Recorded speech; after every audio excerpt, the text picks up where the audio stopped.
Trace trainer. I'm on the Council Leave No Trace training team, the Hartford District training team, and I'm also on the Council's Conservation Committee and the Outdoor Ethics Committee. So if everybody wants to take a minute and give us a little background on yourselves. We'll start with this. So the first one's plan ahead and prepare. Travel and cable durable services. Dispose of waste properly, leave what you find, minimize campfire impact, respect wildlife, and be considerate of others. And also the outdoor code. Now, if some of you have been participating, you know about the Leave No Trace awareness awards that have been out. Things are changing up. John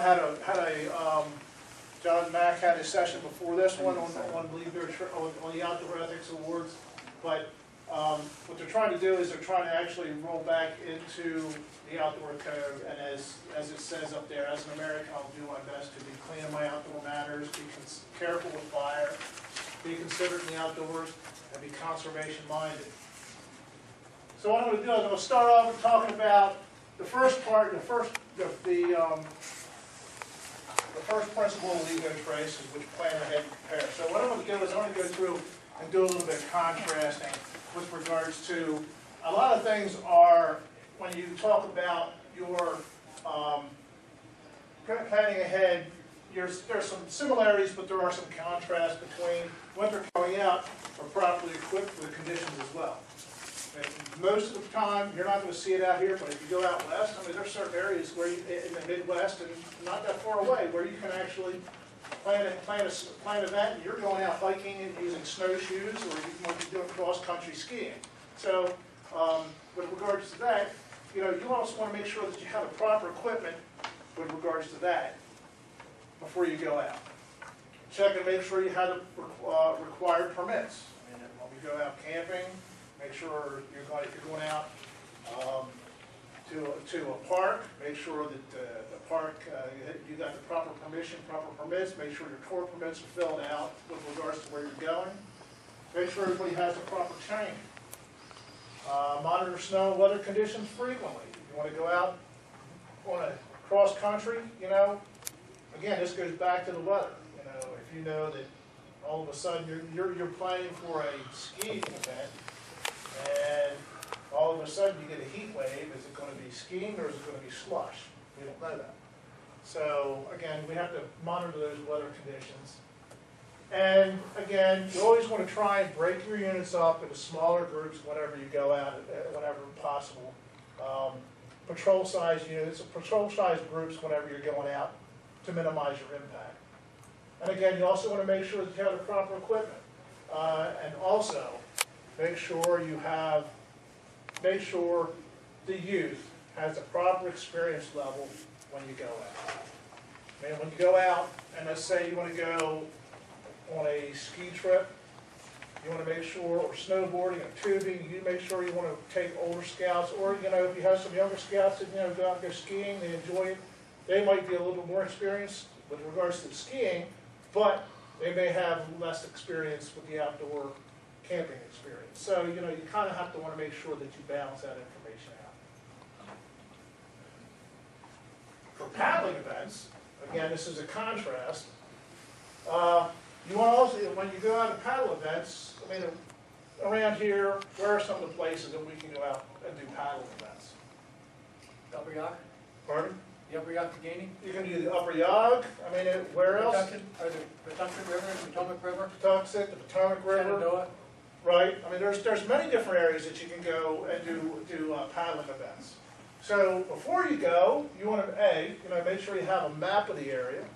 Make sure always make sure you have a map of the area, and also make sure you have the proper regulations and permits.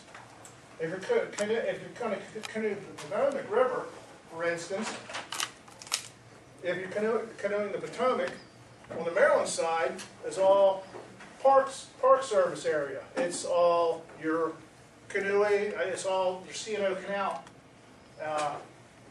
trail and your camp. So you're pretty well established. You also know that there's established campsites along there. But if you go on the West Virginia side, that could be private property along there, which I do know a friend of mine has property along there. and you just don't want to pull off to the side and, you know, go on somebody's property without proper permission and impose yourself on, you know, private property. So again, you have to make sure that you have, know the issues of the rivers, make sure that you have the proper permissions and permits. Make a float plan. Again, use a river guidebook and a map to plan your trip. Going back to the Potomac, I did a Potomac River trip about 6 or 7 years ago. Again, when we started up above Paw Paw, and then first day we actually camped at Paw Paw, started up above Paw Paw, floated back down, and then we leapfrogged all the way down until we got down to Hancock. But again, there's established campsites as you go along. Schedule your trip that you encounter appropriate river flows for your group's ability. So communicate what's going on. Make sure people know where you're at. Make sure that, you know, family members are informed of what you're doing. Repackage food to minimize waste. Again, when you're on the river, you want to it's just like backpacking at a Philmont. You want to try and reduce the size of your materials that you're handling and carrying.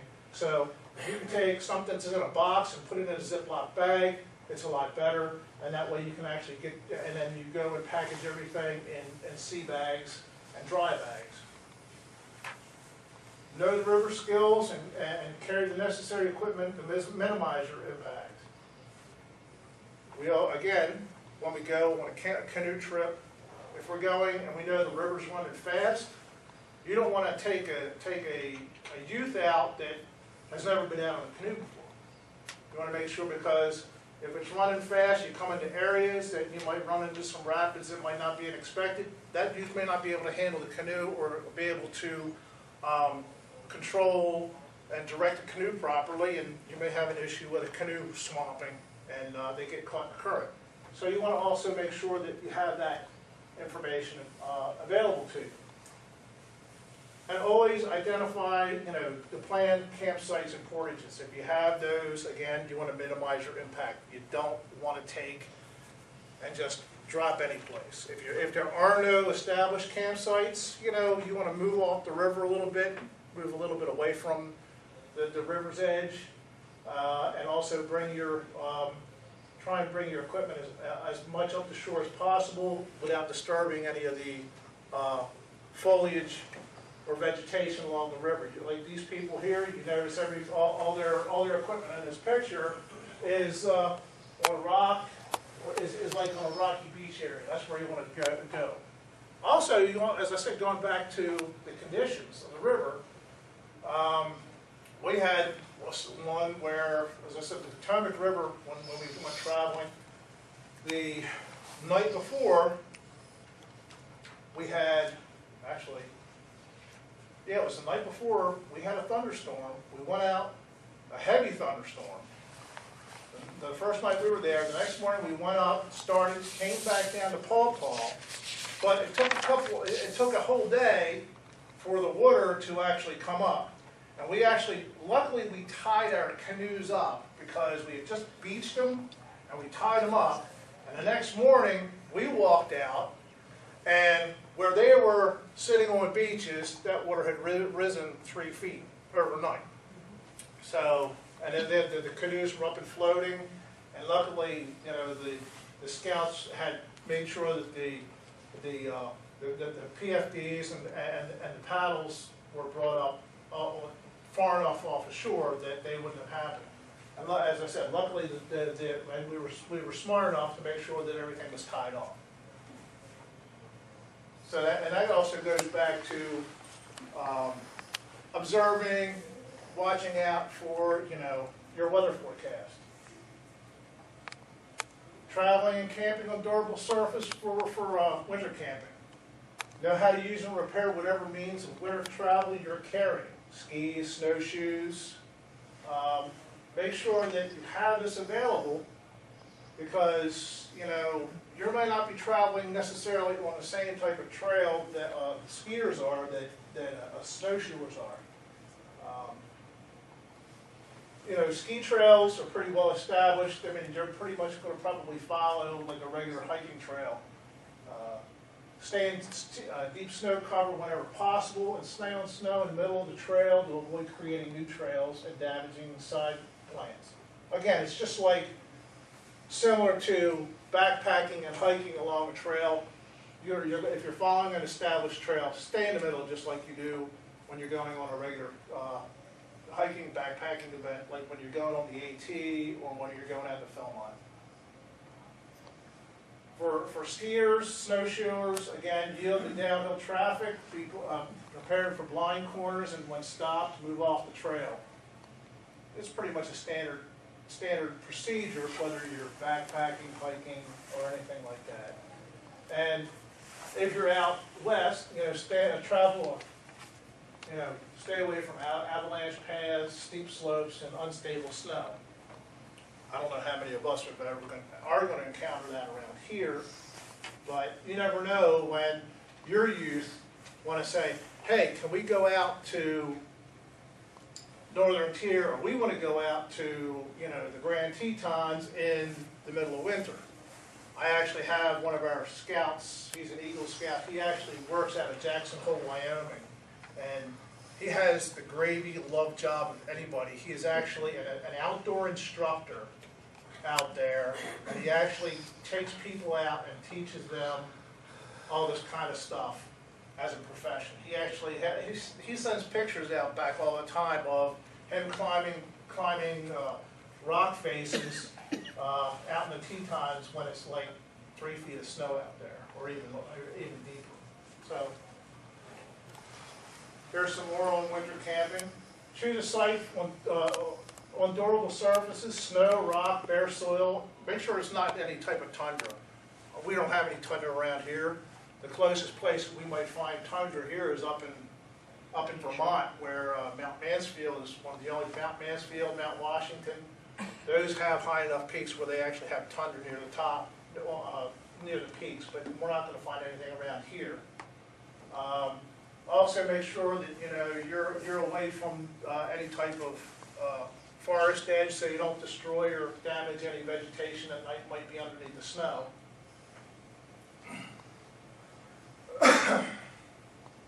And if you're going to make your own shelters, make sure you dismantle them, take them apart, try to put everything back close to what it was before you leave. Again, you want to try and leave no trace. Again, you want to try and take and leave everything the way you found it the best you can. Of course, you're not going to be able to do anything about the entire snow, but again, that's eventually going to melt away.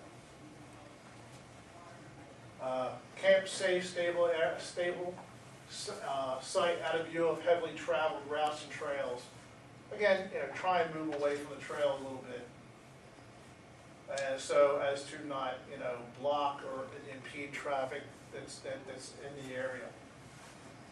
And if you're going to use an established shelter, because when you go to places like, if you're going to go hiking along the Appalachian Trail, there's established shelters along there. If you're going to use an established shelter that's equipped with firewood, you know, make sure you use it sparingly, because they supply that firewood for the entire winter season, and you want to use as minimal as possible. Or if you can go out and find some and use that sparingly as well, because there are other groups that are going to be out there looking for a similar type of environment, a experience, I should say. Any questions? Okay, with regards to traveling for paddling events, again, concentrate use on established campsites. If one isn't available, use durable rock surfaces, including gravel, rock, sand. I mean, you're going to find that closer to any type of, you know, river, lakefront areas, so you're going to find that more readily available. You want to camp at least 200 feet away from the shoreline, because, again, you want to make sure that, one, you're far enough away from the water, as, you know, if the water does rise overnight for some reason, you don't want to be caught. You know, if there's a sudden storm and there's a flash flood, you don't want to be caught in that situation. When portaging between bodies of water, you establish trails, which are usually indicated on maps. And if a trail isn't found, travel on rocks, ground, gravel, soil to reduce your impact. And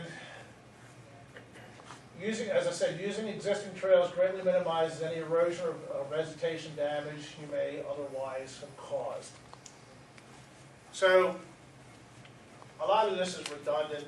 A lot of this, it goes back to whether it's paddling or winter camping. But one of the things we're trying to do is show the contrasting parts of it, but again, the similarities of each of these principles and how they can be applied. Now, dispose of waste properly for winter camping or even any other camping event. You know, try to, again, pack it in, pack it out. You got your trash. If you, how many of you have been going to, have you gone to any camping in state parks or national parks? How many of you found that you have to take your trash out?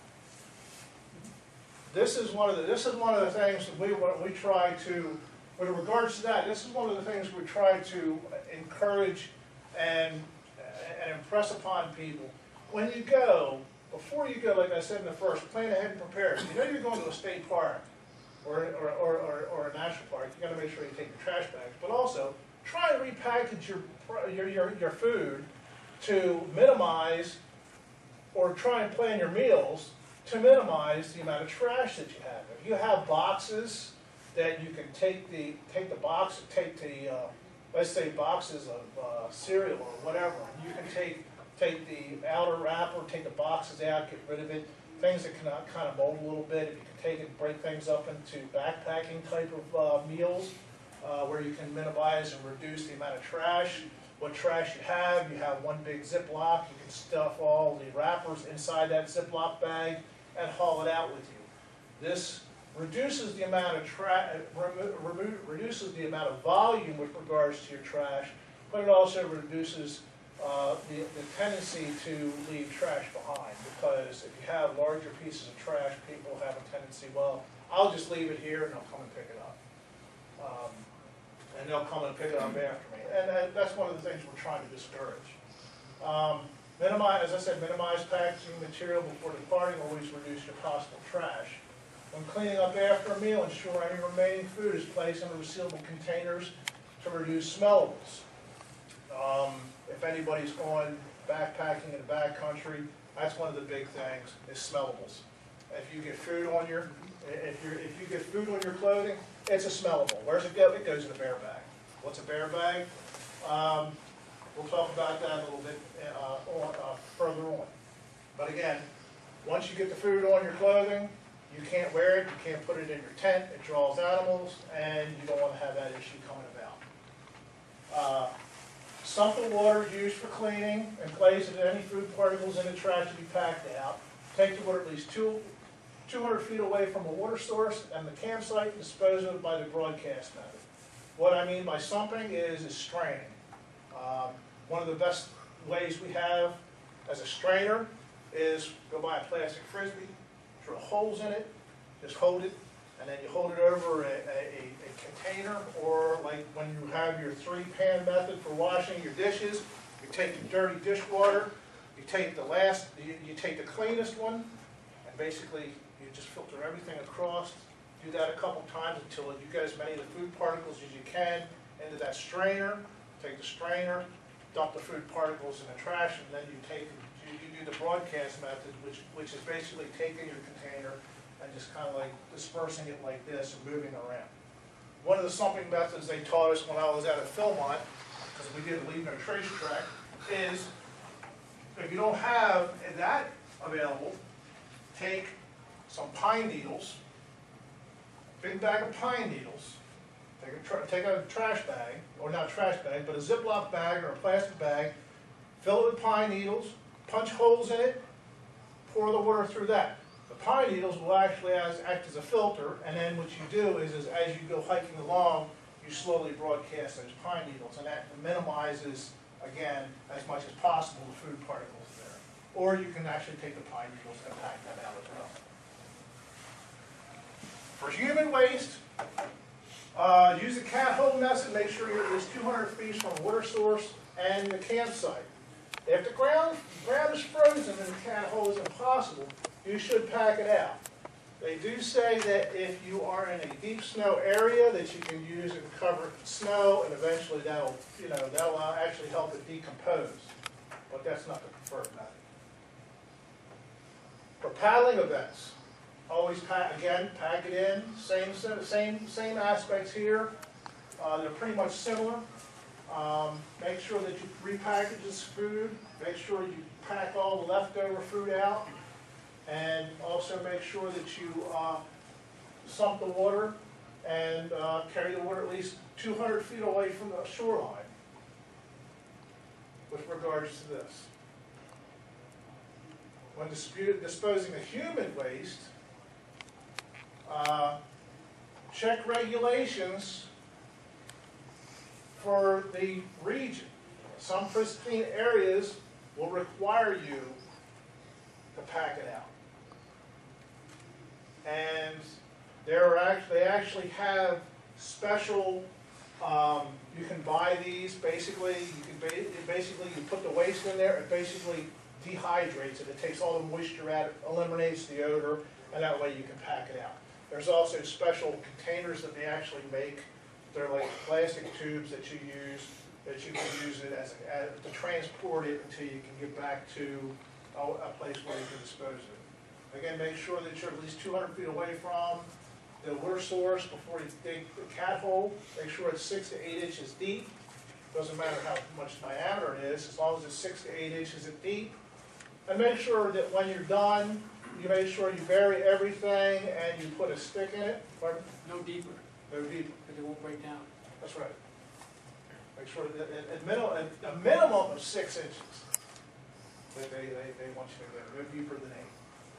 And if you look, most of the shovels that you can actually go out and get shovels. If you go to Home Depot, and they actually have gardening shovels. The gardening shovels, if you look inside the blades now, these plastic gardening shovels actually have grades on them with regards to the length of it, so you can actually use that as a measuring tool. Always, as I said, always mark the area so other people don't dig in that area. And for women, make sure that you pack out that they have to make sure that they pack out their feminine hygiene products. And there are also special packaging material with regards to that to carry that out. Leave what you find. This is the mantra right here for this part. Take only pictures, leave only footprints. When in the outdoors, whether in the backcountry or closer to home, leave things where you found them.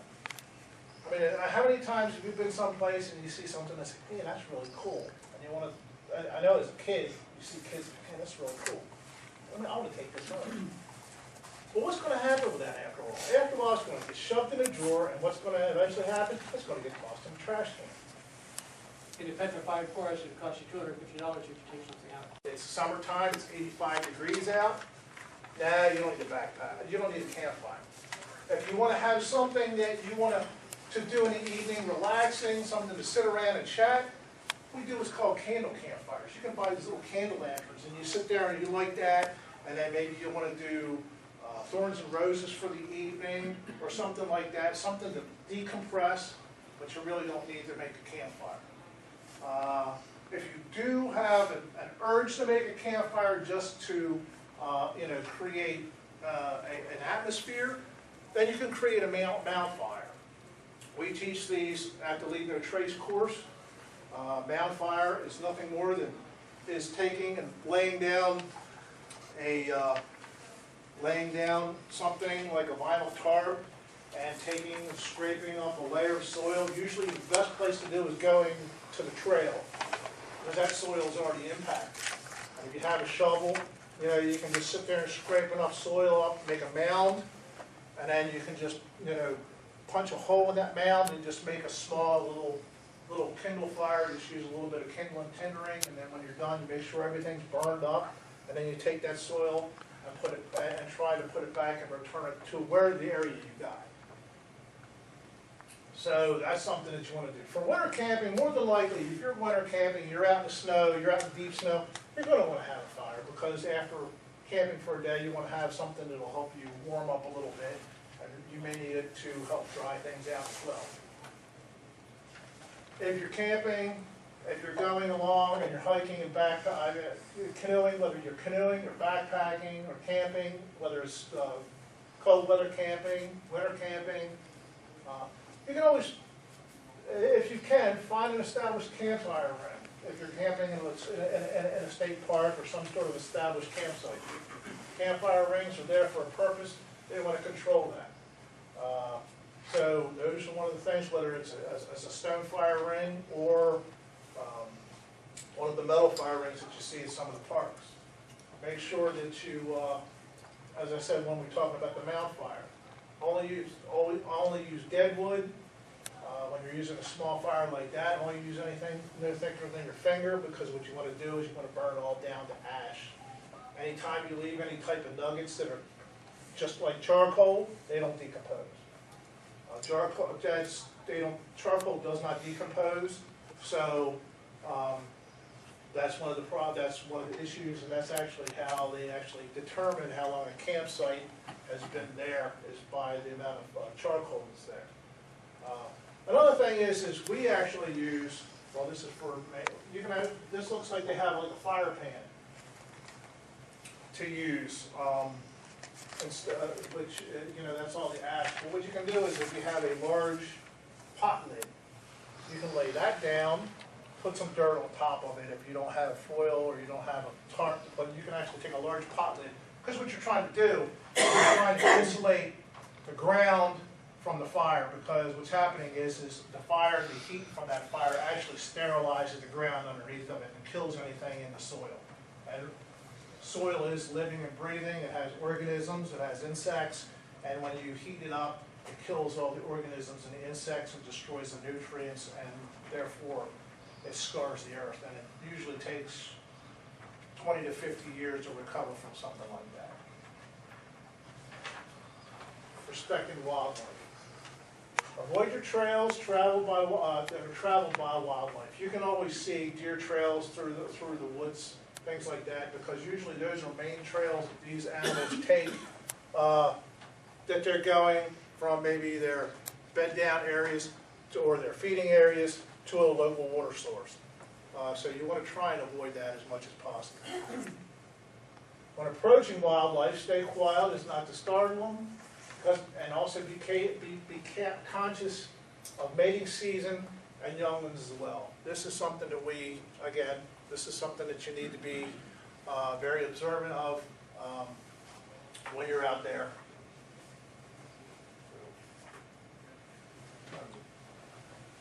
Kind of just making sure I'm on track. 1441. Oh. All right, let me go ahead and run through these real quick. Okay, when approaching a water source, as I said, always give the wildlife the right of way. If you're coming up to a lakeside, or you're coming up, especially when you're canoeing or kayaking, you're coming down the river and you see wildlife along the river, kind of slow down a little bit, give them a little bit of space, or try and go and divert on the other side if you can. That way that they can go. They're there. That's their home. That's where they live. Always use a bear bag when wildlife is present. Bear bag, basically, you're putting all your food in the bag and you're hanging it up in a tree. The two-rope method, you run a rope between two trees and then you hoist the bear bag up. You have to have at least 12 to 15 feet off the ground, because you have to look at the concept of a bear reaching up and being able to get a hold of your food. Quick thing about that. Smells, bear bag. If you have food on your clothing, it goes up in the bear bag. Anything that's a smellable goes up in the bear bag. That's your deodorant, that's your toothpaste, that's anything that creates an out of the ordinary odor. And never feed wildlife or intentionally leave food for wildlife. Always observe wildlife from a distance and take pictures. Okay, be considerate of others, share the trail, and be courteous. Yield the right of way on the hills for faster moving travelers. Travel in small groups and numbers as to minimize the group's impact and reduce noise and prevent startling the wildlife. If using a shelter, remember to share it if possible. If it was provided, use it sparingly. It needs to last. And for paddling events, respect other visitors so they can get the same enjoyment out of the experience that you do. You want to be able to enjoy the moment as well as somebody else. Non-motorized craft have the right of way on the water. Be courteous.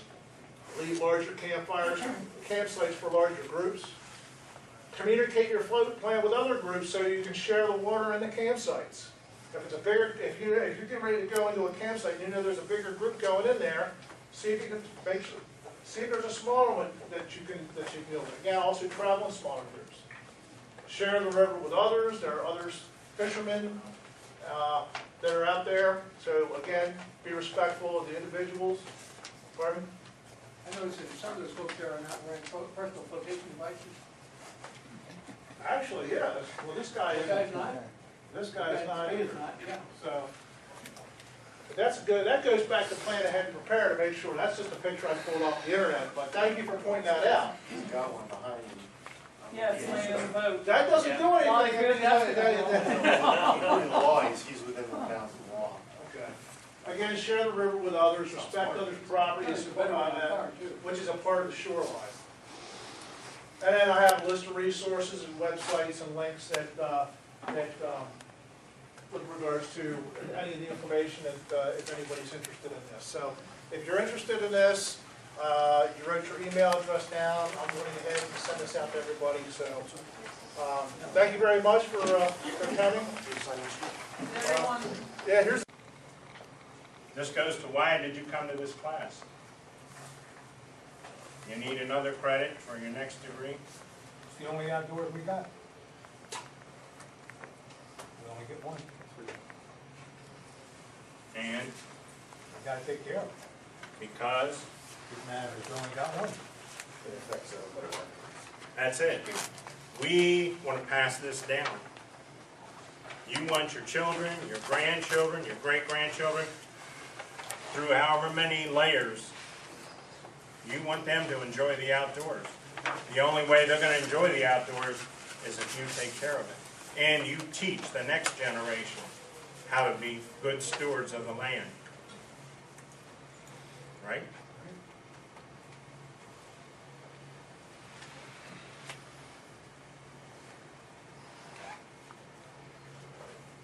What we're going to talk about today, two areas.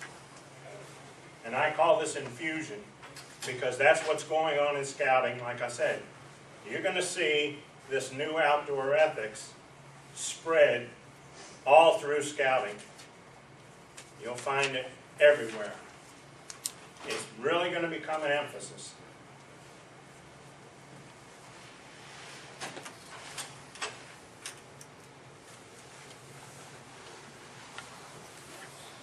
Now here's the other question. I'm not going to make you answer this. We're about to show you what the answer to that is. Okay.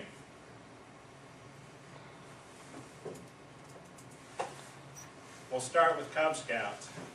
How many people in here are in the Cub program? Would one of you like to read this, please? for tiger cubs, it's the go see it activity, which is going out taking a hike. And within this program, the emphasis is going to be outdoor ethics when you are hiking. So this is where you'll see a change here. Somebody want to cover wolf badge? Don't all jump at once. Go ahead, sir. Okay.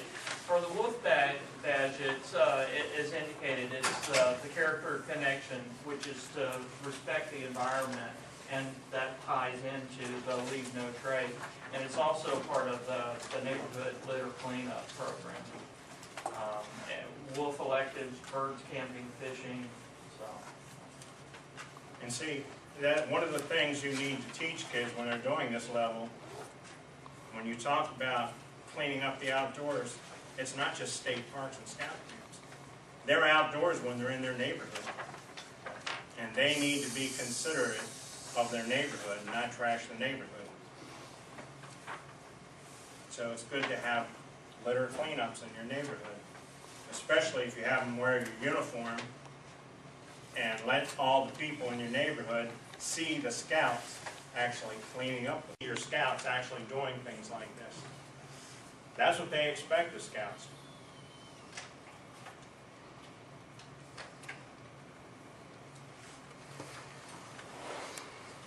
Okay.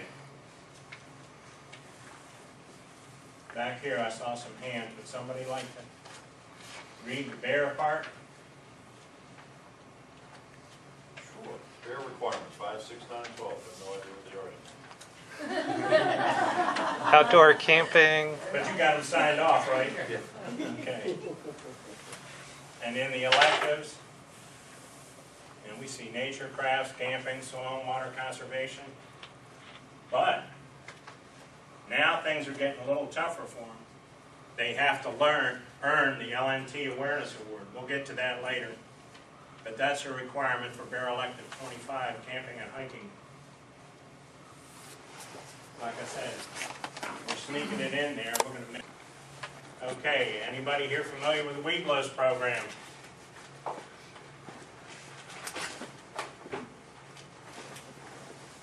Nobody has ever done UoS?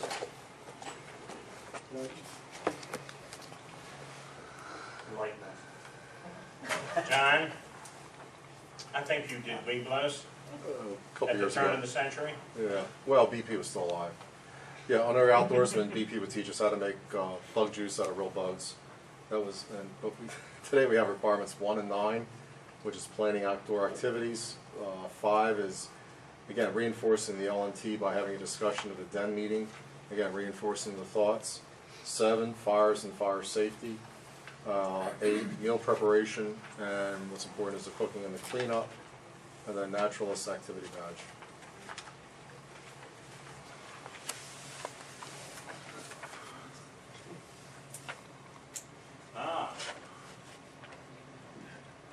Now we're moving into another area where they're going to have to use some brain cells. Okay, how many of you got an outdoor code card today? Okay, let's try to pass these out so that everyone who didn't get one. And this is an important card. And the reason I say that, this whole outdoor ethics program for scouting is going to be based on the outdoor code. This has been around the scouting.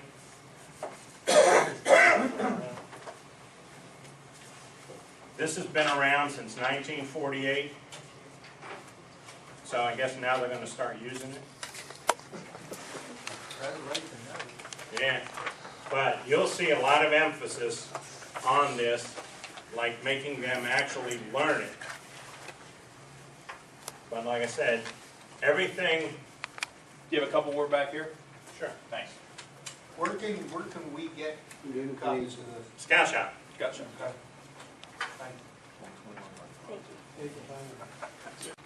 There'll be a new scout shop in Harford County. Then they're going to close the one downtown by the headquarters, and it's going to move out to Owings Mills. And the idea is a triangle between Anne Arundel County, Harford County, and Owings Mills. They figure that, based on where all the different units are located, will give them the most user-friendly setup for people to get to a scout shop. He didn't know the timetable, but they're working on the locations for Harford County and Owings Mills. So hopefully you can go to one of those shops and buy your outdoor code cards.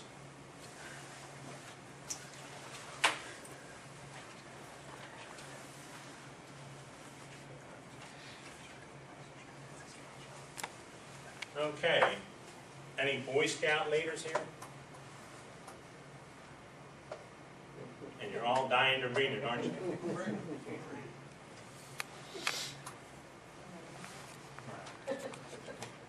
The lady in the back smiled, so she must know it. Would you like to read this?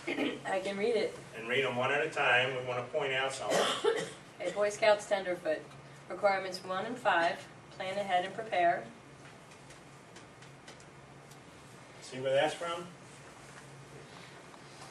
Requirements 2 and 5. Travel and camp on durable surfaces. Gee, another one. Requirement 3. Dispose of waste properly. They're coming off the leave no trace principles. And like I said, if you go and look at those requirements, you'll see they're emphasizing these principles from leave no trace.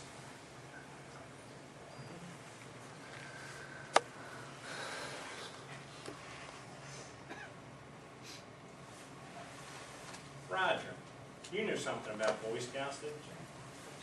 I was never a Boy Scout. But can you read? Sort of. You have to take into account where I was born and raised. And you live in Harford County, so it makes it difficult. Requirement 2, discuss the principles of LNT. Requirements 1 and 3, travel and camp on durable surfaces. Going back to the list over there.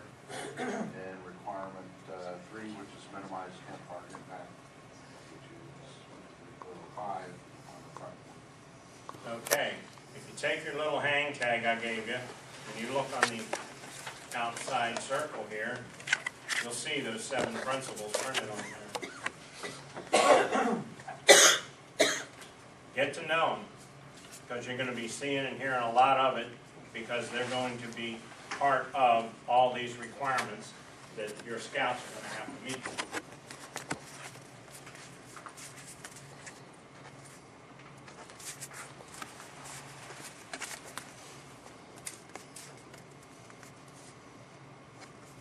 Do I have another scout leader here who can read? I'll do it. Requirement 3 for the first class, demonstrate the principles of leave no trace on 10 separate activities since joining. Requirement 4, fire and stoves, meal preparation and cleanup. So, as we're stepping through these things, initially scouts learned about leave no trace and tread lightly. Now we're going to make them practice it. Now we get to the practical. You know, what's something you can do here? Something as simple as minimizing the packaging of the food you're going to carry. Repackage it for backpacking so you're not taking all these boxes and wrappers and all this other junk that you're going to have to dispose of. Portion control. Yeah. How many times do you just automatically build a fire when your troop goes camping? Every time. That's what we do here. But you can learn a lot about backpacking if, when you're going to Broad Creek State Parks and all, make them use stoves. Then when they do a real backcountry trip, they'll know how to use a stove. But keep in mind, safety. If scouts are going to be using fuel stoves, you better have an adult standing right there with them. And we're going to torture them. Make them do 10 separate activities. Whew. That's a lot of work. But maybe if they do 10 separate events, they have to practice these principles, they might learn it. You know, it's one thing to sit in a classroom, have someone lecture you on 7 principles. It's another thing to go on 10 separate camping trips and actually practice them. Personally, I don't think we learn anything as humans until you have to do it. On this upcoming revision of the handbook, are they going to include a space to record these activities? I'm not sure. I haven't seen a preliminary copy, a draft, or anything. I'm not sure what they're going to come out with. What's the timing on Yes. that? Okay. Next book, I believe, is 2018. Is that when they're gonna start requiring, that these requirements be met in advance? Yes. Okay. That's what you're gonna see in the sections of the book, the rank requirements. And because it's coming from national, your guess on the publication date is as good as anybody in this room.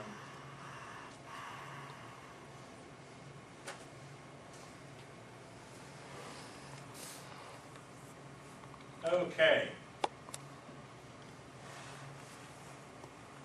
When we look at the requirements for Star, Life, and Eagle, there's something about positions of responsibility. Strange concept, but scouts are nasty and they make kids be responsible.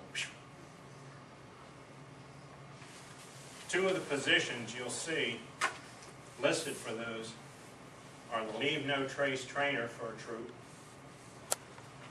or just instructor.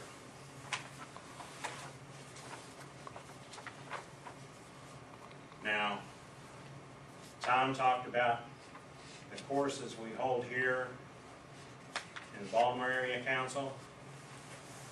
You can send your scouts to these courses. They're not just for adults.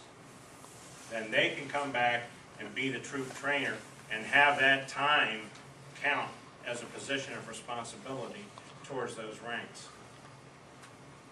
And service projects. When your troop is going to do a service project, try to think about these.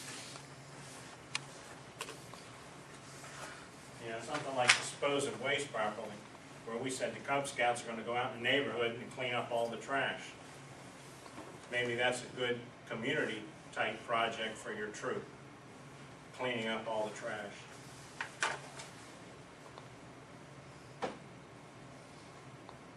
And merit badges.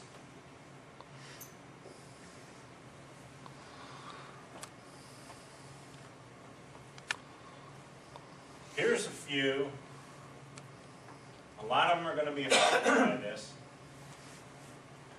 But for right now, I know that these will be affected. And this is quite a few. And what you're going to see is one of two flavors. They're either going to come right out and leave no trace. Those words will be in the requirement.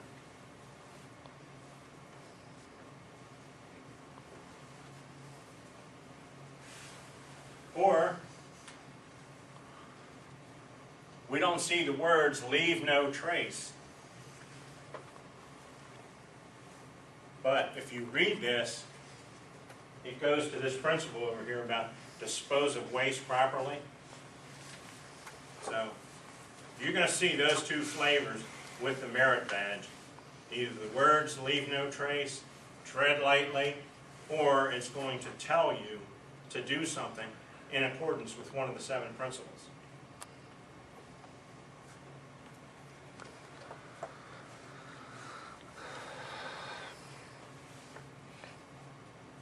Any venturers in here? And you're hiding. Venturing, the Leave No Trace core requirement for the Ranger Award, and then there's other core and elective requirements, including the Leave No Trace and Tread Lightly components in backpacking, mountain hiking, hunting, cave exploring, and others. Any comment on that? We incorporate Leave No Trace in everything. Good.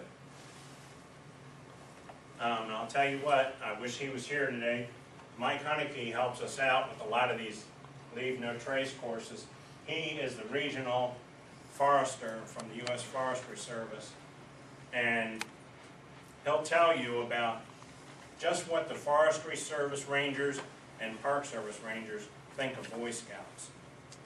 And it's not a pretty picture. And the sad part is, most of those Rangers are former Scouts. And for them to badmouth the Boy Scouts, that's pretty bad. They're starting to calm though.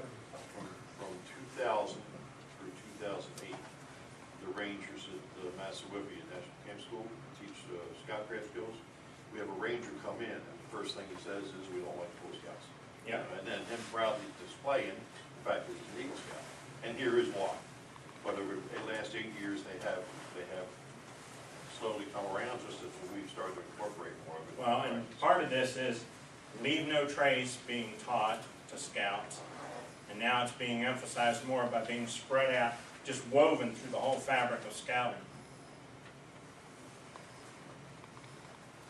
What do you think is the reason, or reasons, these Rangers are so mad at Boy Scouts? It's one of the great fire starters. Right? White Birch Park, they strip the trees and you had a rundown. Any other comments? How about noise? Boy Scout troops, when they show up at national parks, state parks, Friday evening is usually the worst. And as a scoutmaster, I understood these kids have been bottled up all week in school. You take them out to a state park on a Friday night, they go loose. They're making all kinds of noise, running all through the park. And who else is in the park? Families.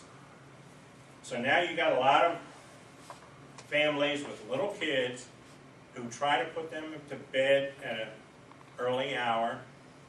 And our scouts are out there yelling and screaming, playing capture the flag and God knows what else. They're throwing trash all over the place. How many of you have ever been to Gettysburg? Did you ever go down to Devil's Den? Ask the Rangers up there, or anybody who works for the park, the guides and all. Ask them about scouts in Devil's Den. And they'll tell you how much trash they haul out of Devil's Den every Sunday evening and Monday morning. Because if you follow the trail to earn the patch from the York Adams Council, generally it's about midday when your troop hits Devil's Den. So everybody's going to eat. And what do all those scouts do? Drop the trash in the rocks. That's one of the biggest things. Candy wrappers, anything from McDonald's, Burger King, all this. But for some reason, and part of it I understand, the psychological aspect is, we've got these kids in uniform. So there could be 100 kids up there, 90 of them are just wearing regular clothes and they're trashing the place. And the Rangers will just say, yeah, stupid kid. But you get a handful of kids wearing this uniform and one of them throws one of those bottles down and the Rangers, those damn Boy Scouts, are trashing the place. That's just a normal reaction. But we need to stop it. We need to change that perception. We know all our Boy Scouts aren't trashing the place. But as soon as the public sees one kid in uniform throw trash down, the perception is the Boy Scouts have no respect for the land.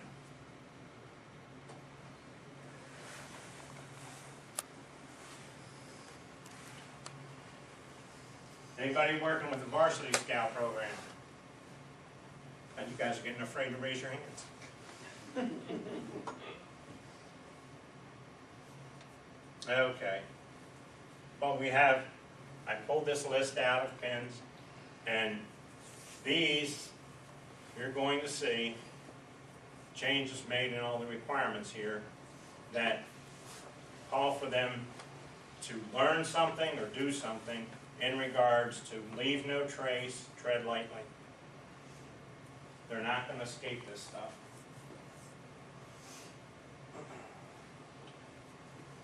Okay. You're going to see some new awards coming out with this program. They're not in the scout shop yet, but you have an embroidered patch and a nameplate.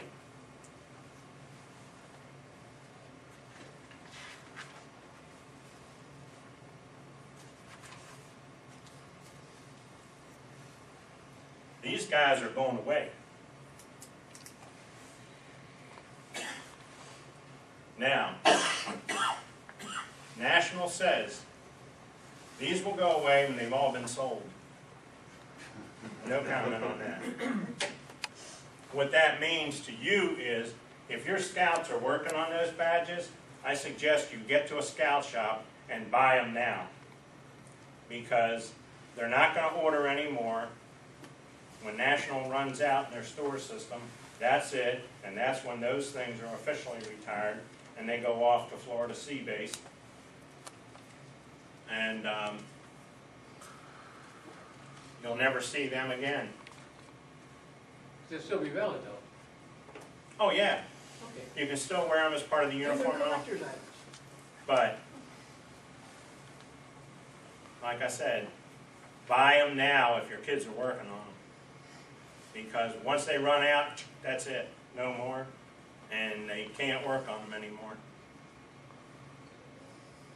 And I'd hate to see any of these kids working on it, and then you wait till they finish and run down to scout shop and they say, we don't have any more of those. You don't want to disappoint those kids by having to do all the work and then not get a reward. So.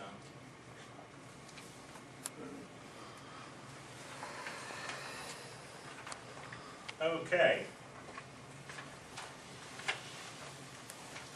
Out of this program, there will be 3 levels of award. Wait a minute, he said there were 2 awards. But this says 3. Yeah, awareness, action, and service. 3 levels. Okay. The problem is they're putting out this information before everything is firmed up. The actual service award hasn't been approved yet, and we've been told it will probably be a not. But until the national office approves it, we have nothing to even do the scout shops.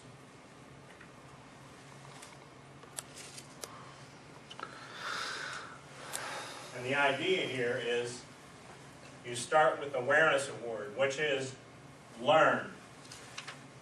What are the principles of leave no trace and tread lightly? What is this all about? And that was basically what LNT was promoting, was learning. Expanding it into this outdoor ethics, you have an action award. And action is the key word. After you've earned awareness and you've learned everything about this, you got to get out of the classroom and get out into the outdoors and actually do things. I'll be giving you the requirements for these.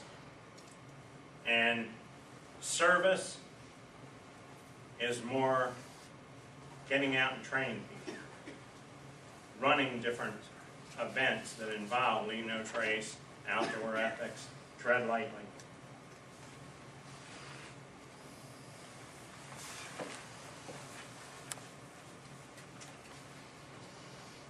And like I said, this will be a nameplate, and it's mostly action-oriented.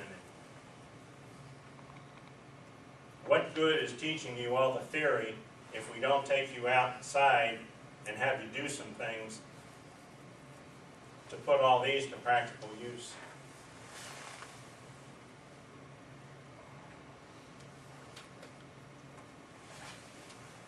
And this replaces the LNT award that you got for taking a course and learning something about it. But you'll be learning more because LNT didn't really cover the outdoor code and the 5 steps of tread lightly. So,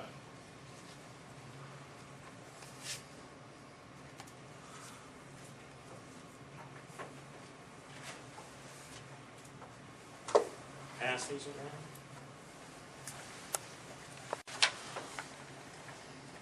The requirements for Cub Scout youth, you're going to sit down with them after you teach them the outdoor code and ask them to explain to you what it means.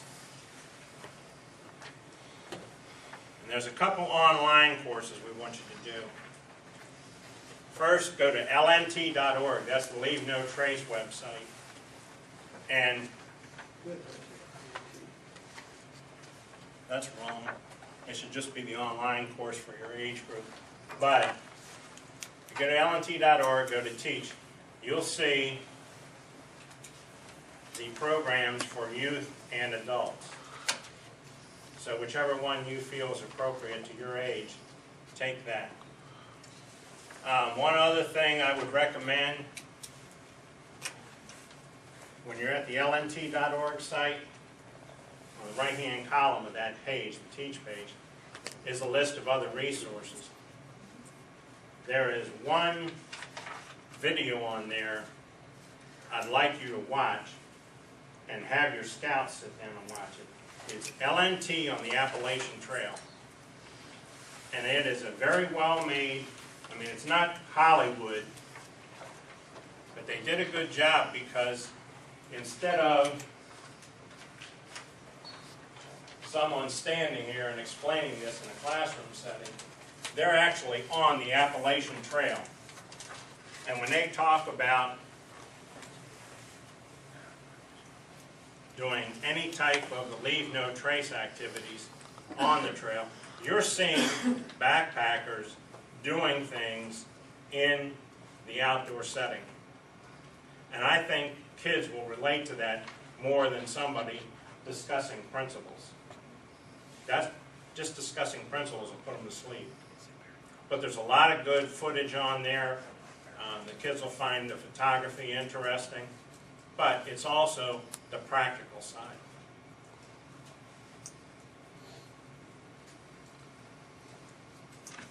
In Tread Lightly, have the kids go to the treadlightly.org, do that course, and with both of them, have them print the certificate. Now, you can talk to the parents. You know, if you're telling these kids to go on the internet and do something, make sure you discuss this with the adults. Let them know you want their kid going to these sites and actually doing something, and then the kid can print the certificate and bring it to you. But just as a youth protection item, don't tell the kids to jump on the internet and do something without the parent know what they're doing.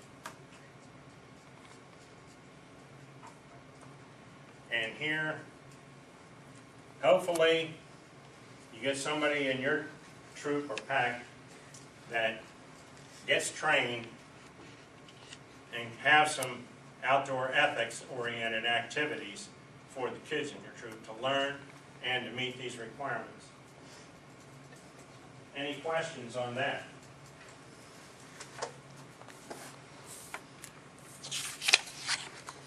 Okay. If you're not a youth, or a youth, we're going to make it difficult. You got to learn that outdoor code and recite it from memory. And we want you to watch the National Park Service video. It's a very good video. It's more the theoretical side. And it says youth there. No, that should be the age group. The same here. You should print out the certificates. On the Tread Lightly side, you'll see Tread Lightly 101 or Tread Lightly Kids. So decide which one you think is appropriate for you. And here, attend a workshop. So this is for anyone above Cub Scout age, correct? Okay. So that's the Boy Scouts and the adults. And veterans. And veterans. Are they above Cub Scout age? Chronologically, Yeah, okay. sometimes. Yeah, probably. Okay.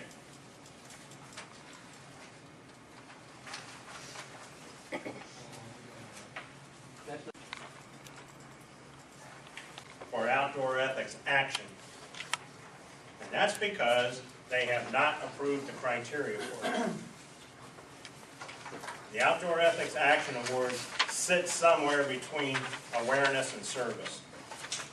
So they're still trying to put that together.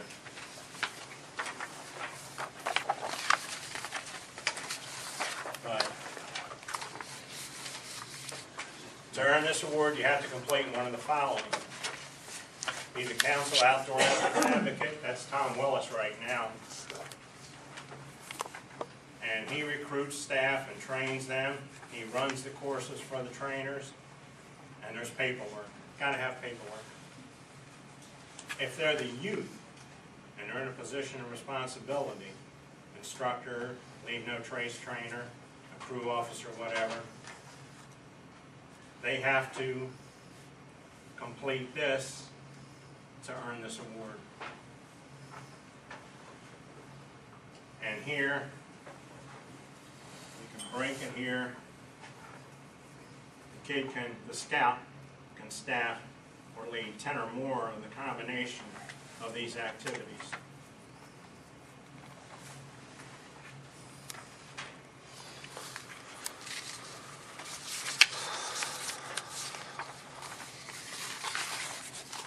Okay.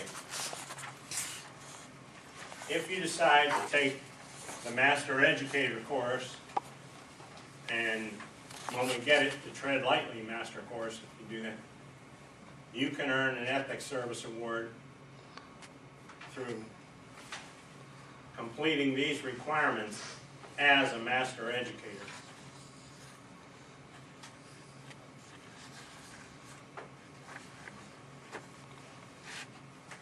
And at number 2, we're waiting for the curriculum to come out for what does an outdoor ethics orientation class have to include to be recognized as a BSA approved orientation course.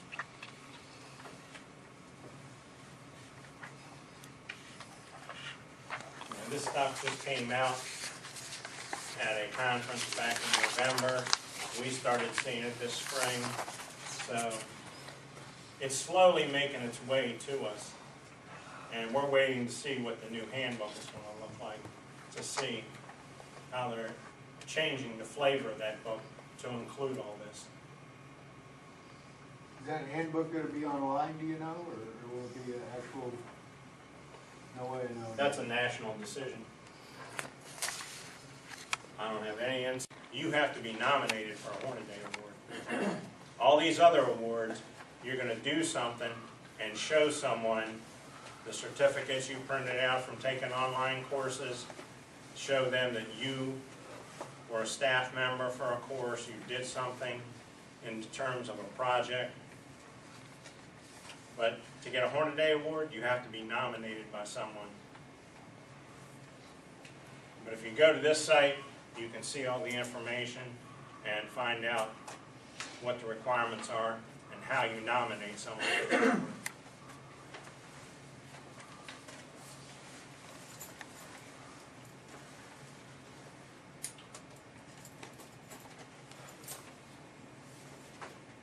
Okay. This statement embodies the motivation behind what we're doing, and not just with leave no trace, tread lightly, but basically anything you're doing as a scout leader. If you're teaching scouts, the scout oath, the scout law, if you're teaching citizenship merit badges, basically anything you're doing to teach these kids. One thing you should be doing is instilling good values in these kids. That's part of our job.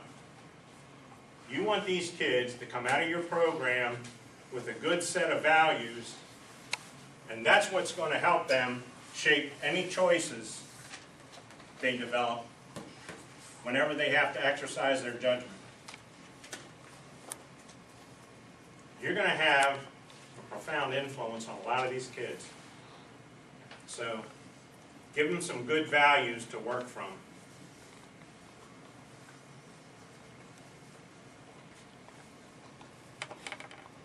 And I will leave you with one final thought. My definition of ethical behavior. It's all about what we do when we think no one is watching us. And that's a sign of a person's character. What do they do? And this can be as simple as, if you're in the woods and you're eating that candy bar, power bar, whatever, and there ain't nobody